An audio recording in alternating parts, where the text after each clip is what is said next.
Hello, and welcome to Unit 3, which is Renaissance and Reformation. Guys, this is where it just gets so good. And I love learning about this stuff, and I love seeing how it all pieces together.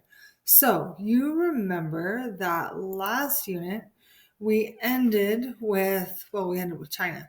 But before that, we talked about the Crusades and about how the Crusades helped the people to realize that they could get out of the places that they were and go see other, communities and other people. And there were good foods that they could get in these places. And anyway, super cool stuff.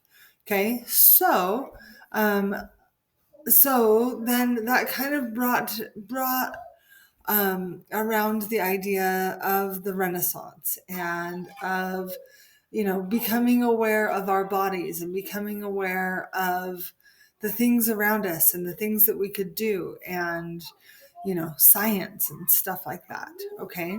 So, lesson 11 talks about the Southern Renaissance. It talks about humanism and about how people became really interested in the human body.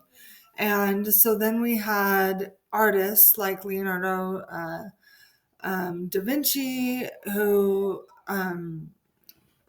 is not Leonardo DiCaprio, Leonardo da Vinci, who drew the human body and who really wanted to master the human body and master how it all came to be. Okay. And then you learn about, the Roman Catholic Church and about how the Catholic Church kind of ruled the world at this time. Okay. And we'll come back to that. And then your lesson 12 talks about the Northern Renaissance, and it talks about Italy, and it talks about the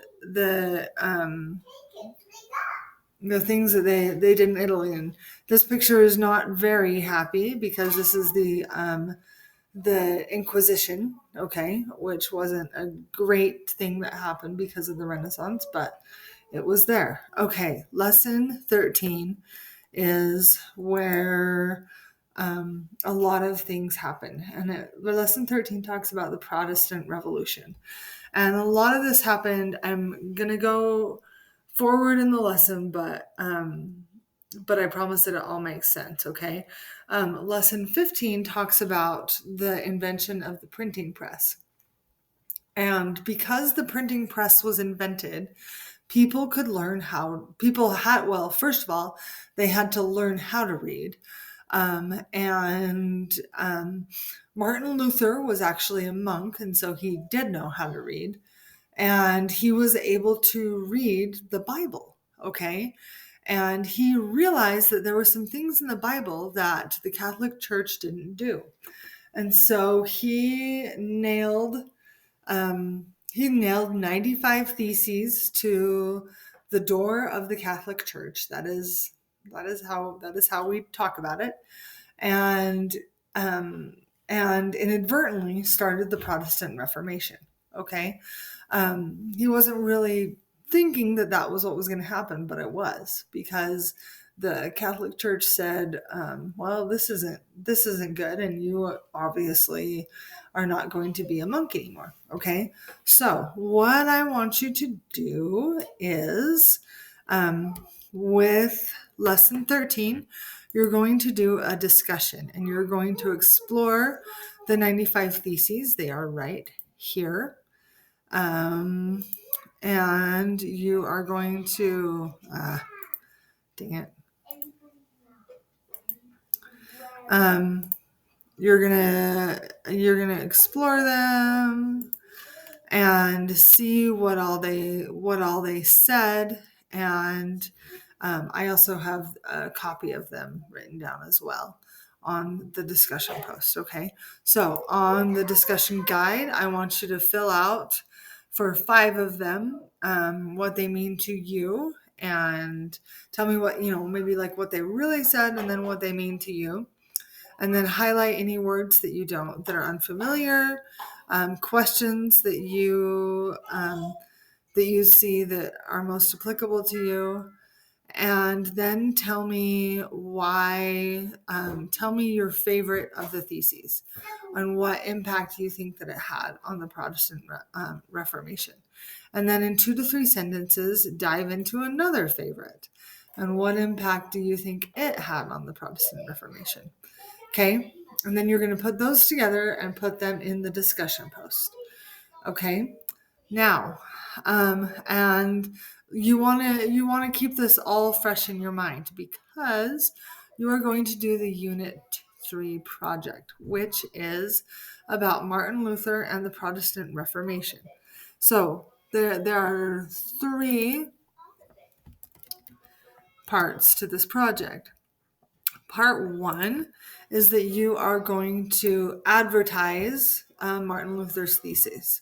You're going to imagine that you have access to this new invention, the printing press, and you're going to make a poster type of thing that summarizes, remember that people can't really read. And so you're going to make a poster that's going to summarize the theses and tell you in 1 sentence bullet points what each one says, okay? And so the title of your poster should be Martin Luther's 95 Theses. And then part 2 is you need to do an obituary of Martin Luther, which is a 1-page death notice celebrating his life.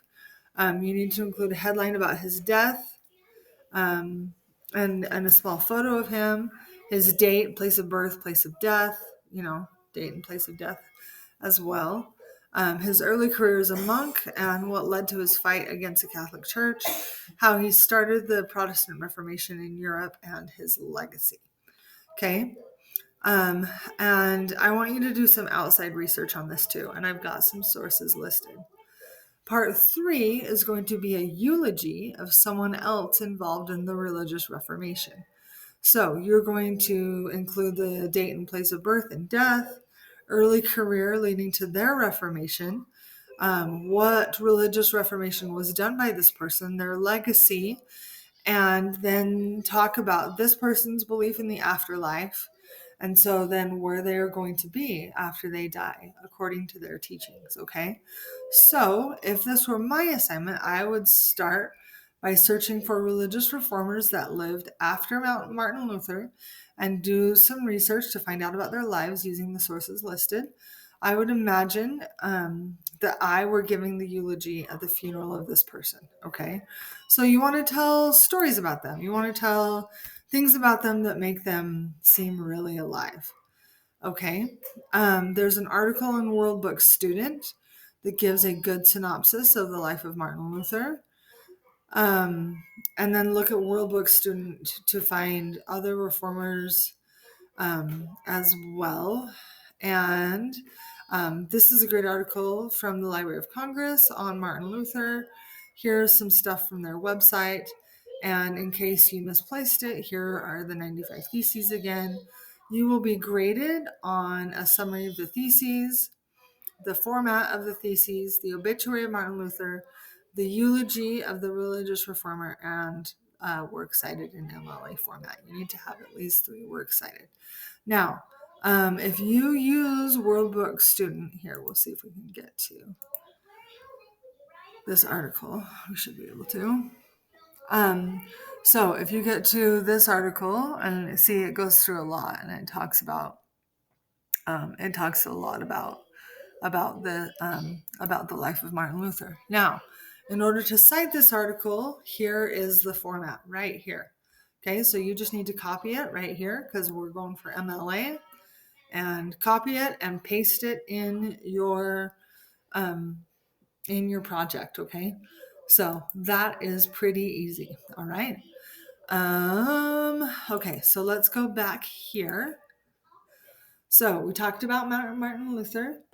And then we also talk about the Counter-Reformation, talk about other churches that came up. Henry VIII and the Church of England. He could also be called a reformer as well if you wanted to go there. That's an interesting legacy and an interesting life that he led as well.